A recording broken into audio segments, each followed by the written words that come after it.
Update है, क्या वहां पर चुनावी माहौल है फिलहाल? सुरभि में अभी बीजेपी कार्यालय जाकर आया हूँ। बीजेपी कार्यालय पे एक जश्न का माहौल है और अभी खबर आ रही है कि बीजेपी के प्रदेश अध्यक्ष सीपी जोशी जीत चुके हैं और जयपुर शहर की जो सीट थी, लोकसभा जयपुर लोकसभा सीट, वो भी बीजेपी जीत चुकी है। तो बीजेपी में जश्न का माहौल है और हम लोग वहाँ कई लोगों से बात की। प्रदेश अध्यक्ष की हमने बाइट लेना चाहिए लेकिन वो थोड़ा जल्दी में थे, उनसे बाइट नहीं हो पाई। लेकिन हमने कई लोगों से चर्चा की, बीजेपी जीत को लेकर बहुत आश्वस्त है और बीजेपी का हर एक कार्यकर्ता बहुत आश्वस्त है और बीजेपी कार्यालय पे जश्न मनाया जा रहा है पूरी तरीके से। तो आपको क्या लगता है कि इस बार राजस्थान में 15 के पार जाएगा इंडिया गठबंधन? नहीं, 15 के पार तो नहीं सुरभि, लेकिन ये कि 2 बार क्लीन स्वीप किया है राजस्थान में बीजेपी ने। लेकिन इस बार बीजेपी सीटें लॉस कर रही है तो उस पर विचार होगा, मंथन होगा। लेकिन अभी करीब 10 सीटें इंडिया गठबंधन वहां लीड कर रहा है 10 सीटों में। तो मुझे लगता है 7 से 8 सीटें हो सकता है इंडिया गठबंधन लेकर आए।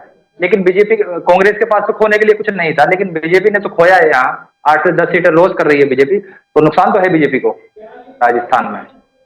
जी जी। तो जैसा कि 2019 में देखा था हमने, राजस्थान में 24 सीटों पर बीजेपी ने जीत दर्ज की थी। इस बार क्या लगता है आपको? इस बार मुझे लग रहा है कि 15 से 17 सीटें बीजेपी लेकर आ रही है राजस्थान में। लेकिन बीजेपी के जो बड़े बड़े नेता थे जिनसे हमने बात की, वो 25 का दाव भर रहे थे इस बार भी। वो बोल रहे थे कि हम इस बार भी क्लीन स्वीप करने वाले हैं राजस्थान में। लेकिन कहीं ना कहीं बीजेपी को नुकसान हो रहा है और 7 से 8 सीटें भी बीजेपी लॉस कर रही है, तो नुकसान तो बीजेपी का ही हो रहा है ना।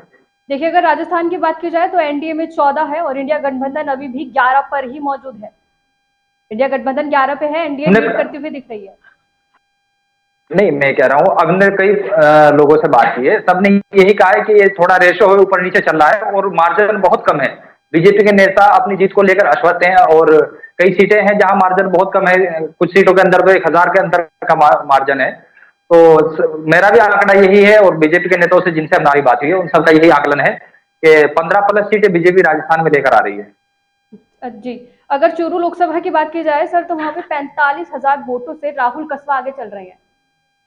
बिल्कुल, चूरू के जो राहुल कसवा हैं वो बीजेपी के एमपी हुआ करते थे और वो बीजेपी छोड़कर चुनाव से कुछ दिन पहले ही कांग्रेस में गए हैं और वो मजबूत, उन्होंने चुनाव लड़ा है मजबूती के साथ। और वो लग रहा है कि चूरू वाली जो सीट है लोकसभा, वो कांग्रेस आसानी से निकाल सकती है उस सीट को। और अगर हम कोटा में बात की जाए तो कोटा में ओम बिरला ने बढ़त बनाई हुई है। 20,000 वोटों से वो आगे चल रहे हैं। बढ़त बना रखी है उन्होंने 20,000 वोटों से। बिल्कुल, ओम बिरला एक देश का बड़ा नाम है, लोकसभा स्पीकर हैं। ओम बिरला की एक अलग पेठ है, उनका एक अलग वर्चस्व है कोटा में और उनको लोग फॉलो करते हैं, पसंद करते हैं। तो मुझे उम्मीद है ओम बिरला तो आसानी से वो सीट निकाल जाएंगे। जी। तो अभी आपको क्या लगता है, जिस हिसाब से आप व्यक्तिगत तौर पर राजस्थान में मौजूद हैं, वहां पर चुनावी माहौल क्या कहता है? क्या हलचल है वहां पर तो मौजूद? भी हम लोगों ने कांग्रेस कार्यालय भी गए। कांग्रेस कार्यालय पे इतना हलचल नहीं है जितना बीजेपी कार्यालय पे है। वहां बाकायदा जश्न मनाया जा रहा है, जूस बांटा जा रहा है, लोगों को पानी जूस पिलाया जा रहा है और बड़ा जश्न मनाया जा रहा है।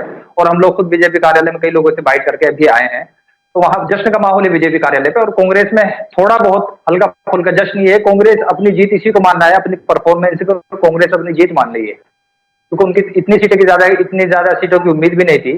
तो कांग्रेस तो यही चाह रहा है कि अगर हमारी परफॉर्मेंस अच्छी है तो यही हमारे लिए जीत है। बाकी एक सरकार बनाना इंडिया गठबंधन के लिए वो तो मुश्किल काम है। और मुझे जहां तक मेरा आंकलन है अपना व्यक्तिगत, मुझे तो 300 के समथिंग बीजेपी नजर आ रही है। जी। देखिए, जैसे कि राजस्थान में एनडीए 14 पर मौजूद है क्योंकि उन्होंने लीड बना रखी है। तो आपको क्या लगता है आगे चलते हुए क्या वहां की स्थिति बन सकती है फिलहाल? राजस्थान में मुझे लग रहा है कि 15 प्लस सीटें बीजेपी लेकर आएगी। अब वो 15 में 17 भी हो सकती हैं, 18 भी हो सकती हैं, लेकिन 6 से 7 सीटें जो बीजेपी लॉस कर रही है वो बीजेपी का नुकसान हुआ है और बीजेपी के लिए एक बड़ा नुकसान है 7-8 सीटें लॉस कर जाना। अभी नई नई सरकार बनी थी बीजेपी की 5 महीने पहले ही, तो ये बीजेपी के लिए एक मंथन का और एक चिंताजनक एक बात है कि बीजेपी को सोचना पड़ेगा कि हम लोग अभी सरकार बना के आए हैं और 7 से 8 सीटें लॉस कर रहे हैं। तो बीजेपी के लिए तो हार है, लेकिन कांग्रेस के पास तो राजस्थान में खोने के लिए कुछ नहीं था। कांग्रेस ने तो जो भी किया वो प्लस ही है और इसलिए कांग्रेस के कार्यकर्ता भी 7-8 सीटों लेकर, जो उनका उम्मीद थी वो 10 सीटों की उम्मीद कर रहे थे। लेकिन अगर 7-8 सीटें भी कांग्रेस लेकर आ रही है राजस्थान में तो उनके लिए ये भी खुशी भरी बात है। तो सर, आपको क्या लगता है, मतलब राजस्थान में एनडीए और इंडिया गठबंधन का कड़ा मुकाबला हो सकता है? हाँ, राजस्थान में मुकाबला कड़ा है, लेकिन ये कि प्लस जो रहने वाली है वो बीजेपी ही प्लस रहने वाली है राजस्थान, और उसी को लेकर जश्न भी मनाया जा रहा है, मैंने आपको बताया। तो बीजेपी राजस्थान में प्लस है, लेकिन बीजेपी को प्लस के साथ ये भी सोचना पड़ेगा, हम लोग माइनस जा रहे हैं तो उसका भी बीजेपी का ही नुकसान है। इसमें कांग्रेस को तो फायदा मिल रहा है क्योंकि कांग्रेस 2 बार क्लीन स्वीप करा चुकी राजस्थान में। पिछली बार 25 सीट आई थी, एक सीट जो गठबंधन से हुआ करती थी, एनडीए गठबंधन से, हनुमान बेनीवाल 2019 में, वो भी एनडीए गठबंधन का हिस्सा थे 2019 में। इस बार वो कांग्रेस के साथ गए हैं और वहां भी कांग्रेस अभी प्लस चल रही थी। अब देखना होगा कि क्या रहता है, बाकी देखने वाली बात है। जी जी। तो आपको क्या लगता है राजस्थान में एनडीए जो ये बढ़त बना रही है, ये क्या इसके कारण रहे होंगे? क्या उनके कौन से कार्य हैं जो जनता को बेहद पसंद आए होंगे? अगर आपसे पूछा जाए व्यक्तिगत तौर पर आपको क्या लगता देखो देखो राजस्थान में कार्य नहीं चलते। लोकसभा चुनाव है, लोकसभा चुनाव में फेस होता है पीएम मोदी। आपको पता होगा कि अभी राजस्थान में विधानसभा चुनाव हुए थे, वो भी किसी के फेस पर नहीं लड़ा था बीजेपी ने, वो भी पीएम मोदी का फेस था 2023 विधानसभा चुनाव में भी। तो बीजेपी जो है वो अक्सर लोकसभा चुनाव बीजेपी का वो पीएम मोदी के फेस पर ही होता है। और इसमें अगर हार हो रही है तो वो शीर्ष नेतृत्व की हार होगी इसमें, क्योंकि राजस्थान का इसमें फेस नहीं था। सीएम भजन लाल शर्मा जरूर थे, कैंपेन उन्होंने किया है, मेहनत की है, लेकिन उसको उनको इस हार का ठीकरा नहीं फोड़ा जा सकता उनके ऊपर, क्योंकि वो तो अभी नए हैं, 4-5 महीने से वो सीएम बने हैं। क्योंकि उनके चेहरे पर ये चुनाव भी नहीं लड़ा गया, पूरी लीड शेष नेतृत्व का हाथ में था पूरा चुनाव, और शेष नेतृत्व ने इस चुनाव में काम किया है। जी। जैसे कि सर देखा जा रहा है कि चुनाव कोई भी हो, मतलब कहीं भी हो, राजस्थान को ले लीजिए, उत्तर प्रदेश को ले लीजिए, या कहीं भी, वहां पर मतलब जाति धर्म को लेके बेहद ही उनकी वो रहती है कि मतलब कि इस जाति का है। तो राजस्थान में इसको लेके क्या स्थिति है? राजस्थान में माहौल ठीक है, किसी एक जाति ने किसी एक को वोट नहीं दिया है। लेकिन मैं अगर सुरभि आपको बताऊं, राजस्थान से बाहर भी सबसे बड़ा झटका जो अभी बीजेपी को लग रहा है वो यूपी में लग रहा है, क्योंकि वहां 30 से 35 सीटें तो एसपी लीड कर रही है और करीब 40 से 44 सीटें इंडिया गठबंधन लीड कर रहा है। ये सबसे बड़ा झटका है बीजेपी के लिए। और ये कहा जाता है कि जिसने यूपी को फतेह कर लिया वो उसका प्रधानमंत्री होता है और देश में सरकार भी उसी की होती है। लेकिन मुझे ये लग रहा है कि अगर वहां बीजेपी 50 के आसपास आ जाती है तो आसानी से बीजेपी सरकार बनती है। अभी वक्त है, अभी रिजल्ट आना बाकी है, तो मुझे लग रहा है कि वहां भी बीजेपी 50 के करीब जाएगी और देश में आसानी से बीजेपी सरकार बनाएगी, एनडीए गठबंधन की सरकार होगी। जी जी बिल्कुल। जैसा कि देखा जा रहा है कि उत्तर प्रदेश में मतलब समाजवादी पार्टी बेहद ही बढ़त बनाई हुई है, एनडीए अभी फिलहाल वहां पर भी पीछे चल रही है। हाँ, अभी बढ़त है समाजवादी पार्टी की, और समाजवादी के लिए ये बहुत खुशी की बात है। समाजवादी इतनी अच्छी परफॉर्मेंस कर रही है, इतनी ज्यादा उम्मीदें नहीं थी शायद समाजवादी इंडिया गठबंधन को भी नहीं होगी। वहां कांग्रेस भी इस बार ठीक ठाक प्रदर्शन कर रही है यूपी में, लेकिन फिर वही है कि बीजेपी को वहां भी नुकसान हो रहा है। और सबसे बड़ा झटका अगर बीजेपी को कहीं लग रहा है तो वो यूपी में लग रहा है, जो बीजेपी के रिजल्ट एकदम बीजेपी के विपरीत जा रहा है, और बीजेपी के लिए एक चिंताजनक बात है। बिल्कुल। देखिए राजस्थान से एक बड़ी खबर है जहां पर बताया जा रहा है कि आपदा प्रबंधन एवं राहत मंत्री जो किरोड़ी लाल मीणा है, उन्होंने मतगणना के बीच इस्तीफे की संकेत दिए हैं अपने। क्या लगता है आपको, क्या कारण रहे हैं इनके इस्तीफे देने के? नहीं, देखो, बयानबाजी करते रहते हैं लोग। अभी किरोड़ी लाल मीणा जी ने बयान दिया था, अभी कल का बयान है कि अगर हम 7-8 सीटों का नाम लिया तो उन्होंने, अगर वो सीटें हम हार जाते हैं तो मैं अपने वो मंत्री हैं राजस्थान सरकार में, उन्होंने कहा था कि पीएम मोदी ने मुझे 8 सीटों की जिम्मेदारी दी है, अगर वो हार जाते हैं 8 सीटों तो मैं अपना इस्तीफा दे दूंगा। तो बयानबाजी तो आपको पता है, नेता है, पॉलिटिकली लोग होते हैं, तो वो बयानबाजी तो चलती ही रहती है। बिल्कुल बिल्कुल। तो आप किस तरह से देख रहे हैं जो चुनावी अभी चल रहा है, ये चुनाव, इसको किस तरह से अभी मेरे पास अपडेट आ रहा है, श्री गंगानगर, हनुमानगढ़, वहां कांग्रेस के कुलदीप इंदौरा जीत चुके हैं। ये एक बड़ी खबर है। तो कई जगह अब रिजल्ट आने बाकी हैं, अब रिजल्ट आ रहे हैं, तो अब कुछ ही देर में तस्वीरें साफ हो जाएंगी। बिल्कुल बिल्कुल। तो आप इस चुनाव को किस तरह से देख रहे हैं, जो फिलहाल ये लोकसभा चुनाव के जो रिजल्ट आ रहे हैं, आप किस तरह से देख रहे हैं? देखिए सुरभि, साफ है, इंडिया अलायंस ने अच्छा प्रदर्शन किया है और इंडिया अलायंस के लिए भी अच्छी बात है। बाकी यह है कि मुझे तो, जहां तक व्यक्तिगत मेरा मामला है, मुझे तो ये लग रहा है कि एनडीए गठबंधन सरकार बनाएगा और करीब 270 प्लस सीटें बीजेपी लेकर आ रही है। अभी वक्त है, देखा जाएगा, बाकी शाम तक क्या क्लियर हो जाएगा, घंटे 2 घंटे के बाद सभी चीजें क्लियर हो जाएंगी। लेकिन जहां तक मेरा आकलन है वो बीजेपी सरकार बनाएगी। तो आपको क्या लगता है जो इस लोकसभा चुनाव में जो सबसे बड़ा मुद्दा है वो क्या रहा है आपके हिसाब से? देखो, मुद्दे से हटकर ही चुनाव होता है। आपको पता है कि हमारे देश का क्या कहिए, हमारे देश में जब भी जो चुनाव होता है तो वो हमेशा हर चुनाव मुद्दे से भटक जाता है। उसमें पाकिस्तान भी आता है, हिंदू मुस्लिम भी आता है, सभी चीजें हैं। बल्कि खुद पीएम मोदी ने कई बयान दिए हिंदू मुस्लिम को लेकर। हालांकि थोड़ा सा वो मीडिया को जो इंटरव्यू दिए इसमें बैकफुट पर आ गए थे। लेकिन आपको पता है हमारे यहाँ मुद्दों पे चुनाव अब नहीं होते हैं। अब हिंदू मुस्लिम ये वो बहुत सारी चीजें चुनाव में आ जाती है निकल करके। और जिन्ना पाकिस्तान ये सब चीजें तो चुनाव में आती ही है। अगर मुद्दों पे चुनाव हो तो शायद रिजल्ट इसके भी विपरीत जाए। लेकिन मुद्दों से आजकल ना तो जनता को सरोकार है और ना नेताओं को, तो मुद्दों से भटका दिया जाता है जनता को। उसी की वजह से इस तरीके का रिजल्ट सामने आ रहा है। जी बिल्कुल। तो आपको क्या लगता है ऐसे वो कौन से मुद्दे थे जिन पर मतलब बीजेपी को बात करनी चाहिए थी पर उन्होंने नहीं की? आपके हिसाब से क्या लगता है आपको? बहुत सारे मुद्दे हैं जिसमें कांग्रेस और इंडिया अलायंस ने बीजेपी को घेरा भी है। आपको पता है कि अभी बहुत सारे अभी अरविंद केजरीवाल है, विपक्षी का कोई नेता बोलता है तो उसको उठाकर जेल में डाल दिया जाता है। तो बहुत सारी चीजें जनता भी जान रही है। अभी केजरीवाल को जमानत मिली है 15 दिन के लिए प्रचार करने के लिए। तो बहुत सारी चीजें हैं। आपको पता है हेमंत सोरेन, विपक्ष के जितने भी नेता हैं या जो दिग्गज नेता कहिए, तो उन सबको उठाकर उनको ईडी का डर दिखा दिया जाता है। तो बहुत सारी चीजें हैं चुनाव में। बाकी जो असल मुद्दे थे उन पर चुनाव नहीं हो पाता है।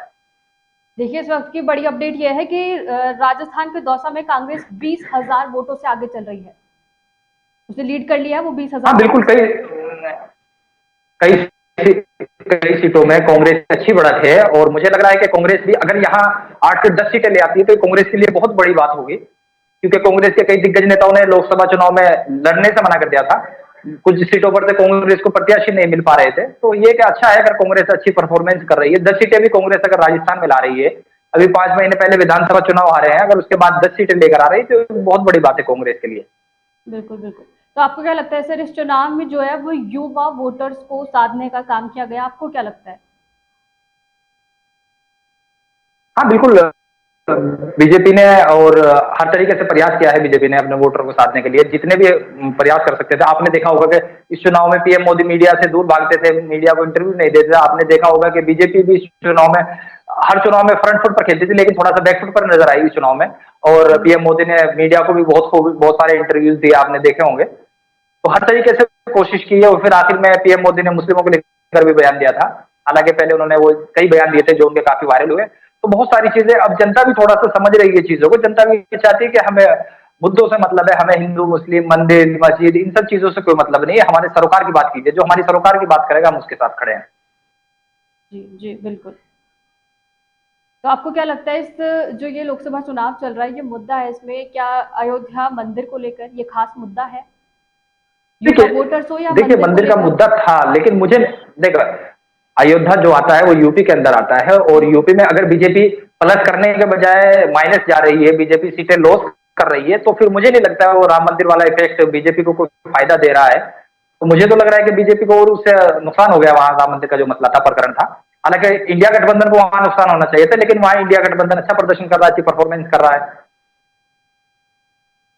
जी देखिए अगर राजस्थान की बात की जाए तो वहां से बड़ा अपडेट सामने आ रहा है कि यहाँ कांग्रेस बीजेपी की बराबरी पर खड़ी नजर आ रही है।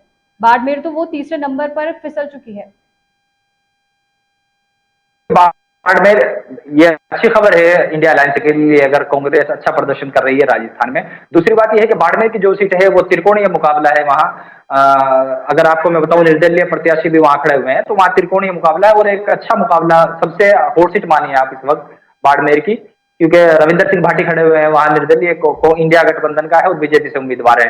तो वहां अच्छा मुकाबला है। और सबसे हॉट सीट इस वक्त अगर कोई मानी जा रही है राजस्थान की तो वो बाड़मेर मानी जा रही है। अभी कुछ ही देर में वहां की भी तस्वीर साफ होने वाली है। बिल्कुल बिल्कुल। और अगर जालौर सिरोही लोकसभा सीट की बात की जाए तो वहां मतगणना अपने अंतिम चरण पर पहुंच चुकी है, जहां बीजेपी प्रत्याशी लुम्भाराम चौधरी कई वोटों से आगे चल रहे हैं, बढ़त बनाई हुई है। बिल्कुल। देखिए वहां जालोर सिरोही से कांग्रेस से जो प्रत्याशी हैं वो अशोक गहलोत के बेटे हैं। अशोक गहलोत ने अभी वहां जाकर कैंपेनिंग की थी, तो वहां भी उन्होंने कहा था कि मैं अपना बेटा आपको सौंप रहा हूं। जालोर सिरोही के लोगों से अपील की थी। लेकिन पिछली बार लोकसभा चुनाव भी वैभव गहलोत हार गए थे और इस बार भी वहां लॉस कर रहे हैं। तो अशोक गहलोत की राजनीतिक जो एक विरासत थी, मुझे लग रहा है वो विरासत अशोक गहलोत की डगमगा रही है। और अगर वहां से बीजेपी जीतती है तो दूसरी बार अशोक गहलोत को झटका होगा। देखिए अगर हम चाहे जालौर की बात करें या दौसा की बात करें तो वहीं अलवर में भी लोकसभा सीट की मतगणना 16वें राउंड में पहुंच चुकी है। उसके बाद वहां पर भी भाजपा प्रत्याशी आगे चल रही है। हाँ बिल्कुल। कई सीटों पर बीजेपी प्रत्याशी की भी अच्छी लीड है। जैसे अभी बीजेपी के प्रदेश अध्यक्ष सीपी जोशी चित्तौड़गढ़ से जीत चुके हैं। जयपुर लोकसभा जो सीट है वो भी बीजेपी जीत चुकी है, जयपुर ग्रामीण अभी बाकी है। तो बहुत सारी सीटें हैं, कहीं बीजेपी प्लस है तो कहीं इंडिया अलायंस और कांग्रेस प्लस चल रही है। बिल्कुल बिल्कुल। तो आपको क्या लगता है इस बार बहुमत का आंकड़ा बीजेपी छू पाएगी कि नहीं? हाँ कभी लीड बिल्कुल, कर पाएगी? सुरभि सुरभि मेरा जो आंकलन है, मुझे तो लगता है कि बीजेपी 270 प्लस सीटें लेकर आएगी और बीजेपी आसानी से सरकार बनाएगी। देखिए, क्योंकि उन्होंने 400 पार का वो दिया था कि हम 400 पार के लाएंगे, तो आपको क्या लगता है 400 पार को वो छू पाएंगे कि नहीं, या उसके आसपास भी रह पाएंगे? नहीं नहीं, देखिए देखिए आंकड़े तो और नारा तो कोई कुछ भी दे सकता है। अभी आपने देखा होगा, अभी पीएम मोदी ने 400 का नारा दिया था, अभी 2 दिन पहले ही एग्जिट पोल आने के बाद खड़गे जी ने भी एक नारा दिया था कि 295 हम सीटें लेकर आ रहे हैं। और फिर राहुल गांधी से एक पत्रकार ने सवाल किया तो वो सिद्धू मूसेवाला उन्होंने जवाब दिया था। तो उनका गाना आपको मालूम है सिद्धू मूसेवाला का? तो आंकड़े और दावे तो नेता करते ही रहते हैं, लेकिन वो तो आंकड़ों में कितनी सच्चाई है वो तो अभी कुछ ही देर में तस्वीर साफ होने वाली है। बीजेपी ने जो नारा दिया था, बीजेपी उसके आसपास भी नहीं जा रही है। वही इंडिया अलायंस भी मुझे नहीं लगता 295 इंडिया अलायंस पहुंच पाएगा। हाँ, ये इंडिया अलायंस के लिए खुशी की बात है, इतनी सीटें लेकर आ रही है, ये परफॉर्मेंस इंडिया अलायंस के लिए यही खुशी की बात है। सरकार भले ही ना बनाए इंडिया अलायंस, लेकिन अगर परफॉर्मेंस को देखा जाए तो इंडिया अलायंस मेरे हिसाब से इसी पे खुश होगा। देखिए, अगर हम विपक्ष की बात करें तो इंडिया गठबंधन ने और कांग्रेस ने ये दावा किया है कि 295, उन्होंने 295 का लीड रखा है कि हम 295 सीटें जीतेंगे। तो आपको क्या लगता है वो लीड कर वही पाएंगे? वही नहीं नहीं, इंडिया अलायंस वही मैंने आपको बताया कि खड़गे जी ने भी अभी एग्जिट पोल के बाद दावा किया था कि हम 295 सीटें लेकर आ रहे हैं। लेकिन मुझे नहीं लगता इंडिया अलायंस अगर 295 सीटें लेकर आएंगे तो फिर तो इंडिया अलायंस सरकार ही बना लेगी। लेकिन मुझे नहीं लग रहा है कि इंडिया अलायंस 295 सीटें लेकर आएगा, क्योंकि सरकार एनडीए की बनने जा रही है। जहां तक आकलन है, जहां तक अनुमान है, एनडीए प्लस में है अभी भी, और एनडीए ही सरकार बना रहा है। जी बिल्कुल। तो आपको क्या लगता है, देखिए अगर हम बात करें पीएम मोदी के बयानों की, या फिर उन्होंने जो अपनी सभाओं में कई बयान दिए हैं उसको लेकर आपका क्या कहना है? देखिए उन्होंने कई बयानबाजी की है, चाहे मंगलसूत्र को लेकर हो या फिर पीएम पीएम एक देश का सबसे बड़ा और जिम्मेदार नागरिकों में शुमार होता ही है राष्ट्रपति के बाद। तो पीएम को इस तरीके के बयानबाजी, इस तरीके की चीजें शोभा नहीं देती। लेकिन पहले राउंड के बाद 7 चरण में चुनाव हुए हैं, पहले चरण के बाद बीजेपी को शायद लगा कि हम लोग बैकफुट पर जा रहे हैं। तो बीजेपी ने जितने भी हथकंडे हुआ करते थे, जितने भी हथियार बीजेपी के पास थे, बीजेपी ने वो सब फेंकने की कोशिश की, और जनता को लुभाने के लिए जितने भी बीजेपी प्रयास कर सकती थी वो सब प्रयास बीजेपी ने किए। जी हाँ, जैसे कि पीएम मोदी ने ये भी बयान दिया था कि अगर विपक्षी पार्टी आती है तो जो मतलब अगर विपक्षी पार्टी आएगी, पीएम मोदी ने यह बयान दिया था, तो महिलाओं के मंगलसूत्र भी नहीं बचेंगे। इस बयान से उनका क्या तात्पर्य था? वो क्या समझाना चाह रहे थे जनता को? देखिए इस तरीके का मैं अभी भी ये कह रहा हूँ सुरभि, इस तरीके का एक इतने बड़े नेता को इस तरीके का बयानबाजी करना, या देश का 2 बार का जो प्रधानमंत्री रह चुका हो उसको इस तरीके की बयानबाजी करना शोभा नहीं देता है। हालांकि उन्होंने बयानबाजी की है, गलत है, उसको मुझे तो लगता है कि इसका बल्कि उनको नुकसान हुआ है चुनाव में इस तरीके की बयानबाजी से। इस तरीके की बयानबाजी नहीं करनी चाहिए बड़े नेताओं को खासतौर से। दूसरी बात यह कि मंगलसूत्र तो कहीं कोई भी निकाल लेता है। अभी यहाँ जयपुर में मैं राजधानी में बैठा हूँ, अभी यहाँ 2 दिन पहले एक औरत की बीजेपी की रैली में एक मंगलसूत्र निकाल लिया गया औरत का। तो ये तो सब चीजें चलती रहती हैं, लेकिन इनको चुनाव में लाना, ये सब चीजें करना है और इस तरीके की बयानबाजी करना, ये शोभा नहीं देता है। जी, तो आपको क्या लगता है, देखिए जैसा कि उन्होंने 400 पार का नारा रखा है, पिछले अगर हम 2019 की बात करें, 2019 से आज तक की बात करें, तो 352 सीटें उन्होंने जीती थी पिछले बार बीजेपी ने। तो इस बार उन्होंने 400 पार का जो नारा रखा है, तो किस आधार मैंने आपको बताया है कि जी आपकी सुरभि, आपकी आवाज कट रही है, आवाज नहीं आई क्लियर। Hello hello. हाँ हाँ, बताइए बताइए। जी, जैसा कि हमने देखा कि अगर हम 2019 की बात करें और आज की बात करें, तो 2019 में 352 सीटों से बीजेपी ने जीत बनाई थी, और इस बार उन्होंने 400 पार का नारा रखा है। आपको क्या लगता है, ऐसी कौन सी उन्होंने अच्छे काम या फिर उनकी कौन सी नीतियां हैं जिसके आधार पर उन्होंने सीधे 400 पार का आंकड़ा रखा है? ठीक है, बीजेपी को बहुत सबसे ज्यादा अगर बीजेपी को किसी चीज पर भरोसा था तो वो तो अपने विकास से भी ज्यादा, अगर मैं कहूँ तो वो राम मंदिर पर भरोसा था कि हमें मालूम है कि राम मंदिर के सारे हमें एक बेनिफिट मिलने वाला है, इसीलिए राम मंदिर का जो मामला था वो दूसरे टर्म में हुआ है। बहुत सारी चीजें होती हैं। तो बीजेपी को जो भरोसा था वो भरोसा जनता ने उस भरोसे को तोड़ा है, और बीजेपी को जो यूपी में प्लस करना चाहिए तो वहां माइनस कर रही है बीजेपी। और इसी वजह से शायद बीजेपी ने नारा दिया था कि हम लोग 400 पार कर रहे हैं, पीएम मोदी ने नारा दिया था। तो उनको सबसे बड़ा जो धक्का लगा है वो राम मंदिर का जो मसला था उसको लेकर लगा है, और उसी की वजह से बीजेपी यूपी में लॉस कर रही है। जी, देखिए अगर इस वक्त की बड़ी खबर की बात की जाए तो हैदराबाद से ओवैसी बढ़त बना रहे हैं, वो आगे चल रहे हैं। हैदराबाद की अगर बात करें, देखिए ओवैसी का एक गढ़ रहा है और मेरे हिसाब से वहां से पिछले 45 साल से ये सीट जो है वो ओवैसी परिवार के पास है। तो ओवैसी को हराना उनके गढ़ में जाकर किसी भी नेता के लिए इतना आसान नहीं है। और वहां के जो नेता थे उनके भी बयान इधर उधर के उल्टे सीधे बयानबाजी करते हैं चुनाव को बनाने के लिए, लेकिन उससे कोई बेनिफिट नहीं मिलेगा, क्योंकि ओवैसी एक बहुत मजबूत चेहरा है, देश का मजबूत चेहरा है। अगर मैं पॉपुलरिटी में बात करूँ तो ओवैसी एक बहुत पॉपुलर है और देश भर में अब तो वो जाकर वहां से बाहर निकल के चुनाव लड़ रहे हैं देश भर में। देखिए तो अगर इस मुझे वक्त तो की लग रहा बड़ी है कि वहां खबर सामने बीजेपी आ रही की है, इंडिया तो ओवैसी की एक बड़ी जीत होने वाली 242 है। पर है, मौजूद है, और एनडीए 295 पर मौजूद है। उन्होंने 295 की बढ़त बना ली है एनडीए ने, और इंडिया अभी भी 242 पर ही मौजूद है। देखिए वो वही 300 मैं का कह रहा आंकड़ा हूँ कि पार तो करने मुझे में शायद ही अब जहां तक मेरा कुछ आकलन ही है, अंक बचे हैं। अभी हम लोग बीजेपी कार्यालय थे, अभी मैंने देखा कि वहां 300 प्लस एक बार बीजेपी हो गई थी। तो जैसे 300 प्लस बीजेपी गई, वहां जश्न मनाना शुरू हो गया, मिठाई खिलानी कर दी, नाचना गाना बहुत सारी चीजें एंजॉय कर रहे हैं लोग जो बीजेपी के कार्यकर्ता हैं। जी, तो आप कैसे देखते हैं? देखिए जो अभी एग्जिट पोल आए थे उसके हिसाब से हम देखें तो एनडीए, मतलब अगर बीजेपी को देखा जाए तो वो उनको ये था कि हम उनकी जीत पक्की है, मतलब 300 और 350 तो उनके कहीं नहीं गए थे। क्या लगता है, वो एग्जिट पोल के आधार पर शायद वो कुछ ज्यादा ही खुशी जाहिर की है उन्होंने? देखिए एग्जिट पोल देखकर बीजेपी तो थोड़ा आश्वस्त नजर आए थे, लेकिन इंडिया गठबंधन भी 295 का नारा दे रहा था कि हम लोग 295 सीटें लेकर आ रहे हैं। एग्जिट पोल के बाद भी खड़गे ने नारा दिया था। लेकिन जहां तक बात है राजस्थान की और दूसरी जगह की, कई जगह बीजेपी ने जो सीट लॉस की है उसकी वजह से एग्जिट पोल में वो सब सीटें दिखाई गई थी। तो वो जो सीटें लॉस कर रही है, यूपी में सीटें लॉस कर रही है, राजस्थान में कर रही है, हरियाणा में कर रही है, दिल्ली में भी एक दो सीटें शायद लॉस करेगी बीजेपी।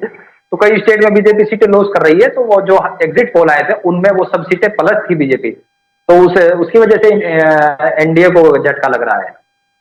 जी, अगर आपसे पूछा जाए, देखिए अगर 2019 से लेके आज तक की बात की जाए, राजस्थान में सरकार की बात की जाए, तो आपको क्या लगता है कौन से बदलाव आए हैं तब से लेके अब तक? देखिए बहुत सारी चीजें बदल गई हैं। और मैं अगर चुनाव की बात करें तो चुनाव में अंदाज बदल गया, तरीका बदल गया है। इस बार जो कांग्रेस है उसने भी बहुत मेहनत की है, राहुल गांधी ने बहुत मेहनत की है, प्रियंका गांधी ने इंडिया अलायंस के लिए बहुत मेहनत की है। और जो गठबंधन होना बड़ा मुश्किल काम था, उसमें कई बार अड़चने भी आई, लेकिन वो गठबंधन हुआ और उसमें सबने मिलजुल कर पार्टिसिपेट किया, सबने मिलजुल कर काम किया। तो शायद इस गठबंधन की मेहनत की वजह से बीजेपी सीटें लॉस कर रही है। बीजेपी ने अपनी परफॉर्मेंस में कहीं कमी नहीं की, बीजेपी ने अपना काम किया है जो करना था। बीजेपी का अपना एक काम करने का एजेंडा होता है, बीजेपी उसी एजेंडे पे काम कर रही है। लेकिन ये कि कांग्रेस और इंडिया अलायंस जो गठबंधन हुआ था, उस गठबंधन ने बहुत मेहनत की है। खासतौर से मैं कांग्रेस को सबसे ज्यादा क्रेडिट दूंगा कि कांग्रेस ने, राहुल गांधी खासतौर से और प्रियंका गांधी, इन सब लोगों ने बहुत मेहनत की है, यूपी में जाकर मेहनत की है, बहुत सारी ताबड़तोड़ रैलियां की हैं। अभी आपको जन न्याय यात्रा निकाली थी राहुल गांधी ने। तो ये सब चीजों से इफेक्ट पड़ा है, इन लोगों ने जनता को टच किया है, घर घर पहुंचे हैं ये लोग, तो बहुत मेहनत की है। उस मेहनत का ही नतीजा है कि आज इंडिया अलायंस अच्छा प्रदर्शन कर रहा है। जी, तो सर आपको क्या लगता है, जैसे कि आप बात कर रहे हैं कांग्रेस की, अगर यहाँ पे बात की जाए तो उन्होंने कई रैलियां की है, चाहे वो भारत जोड़ो न्याय यात्रा हो, क्या ये इस चुनाव में उनके पक्ष में साबित हो सकती है उनकी ये यात्रा? वो व्यक्तिगत तौर पर लोगों से जुड़ने की उन्होंने पूरी बिल्कुल, पूरी कोशिश की है। बहुत सारी चीजें हैं जो इस चुनाव पर जिस इफेक्ट डाला है। और मुझे लग रहा है कि राहुल गांधी की जो यात्रा थी, राहुल गांधी की जो मेहनत थी, इन्होंने बहुत सारी चीजों पर काम किया है, मजदूरों के लिए इन लोगों ने लड़ाई लड़ी है, तो उसका फायदा इंडिया अलायंस को हुआ है। बिल्कुल बिल्कुल, बहुत बहुत शुक्रिया सर आपका तमाम जानकारी के लिए। ठीक है, शुभ, थैंक यू। ठीक है। देखिए जैसा कि हमने आपको बताया कि इस वक्त की बड़ी खबर यही है कि 242 पे